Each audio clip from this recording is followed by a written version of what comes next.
আচ্ছা জিয়াদ ভাই, হ্যাঁ বলেন। কিছুদিন আগে ফেসবুকে দেখলাম এক প্রবাসী 20 বছর থাকলো।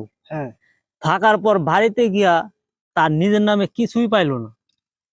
এটার এটার কারণটা কি? এটার বিস্তারিত আপনি জানতে চান? হ্যাঁ, এটার বিস্তারিত হচ্ছে মূলত আমরা প্রবাসীরা হচ্ছে সরল সোজা। হ্যাঁ, আমাদের মনে এক আমাদের মনটা একদম সরল সোজা।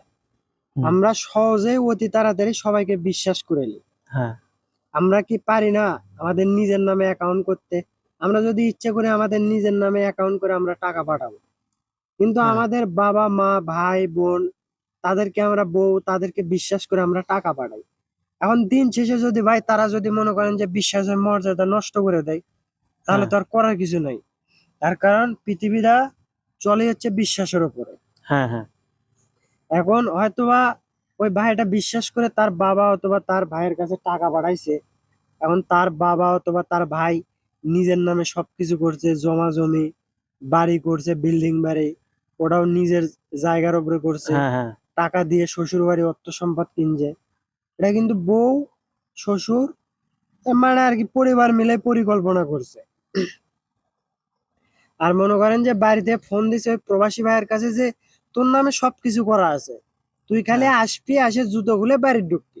হ্যাঁ, ঠিক আছে। এতই দিয়ে বিশ্বাস করছে। হ্যাঁ, সে কিন্তু এটাই বিশ্বাস। প্রবাসীরা 100-র হুম, মধ্যে 90% প্রবাসীরা হচ্ছে সরল সোজা। ঠিক আছে।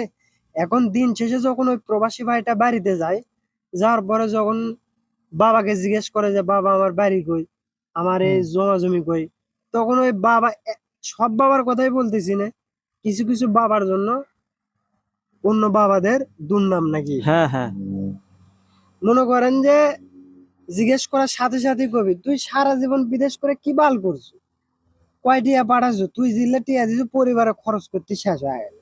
চিন্তা করা যায়। তো মনে করেন যে এই জন্য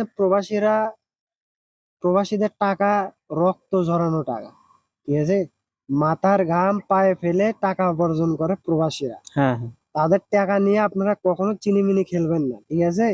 যদি দরকার পড়ে আপনারা তাদেরকে বলবেন যে আমার এইটা লাগবে, আমাকে এইটা দাও, তারা দিতে বাধ্য।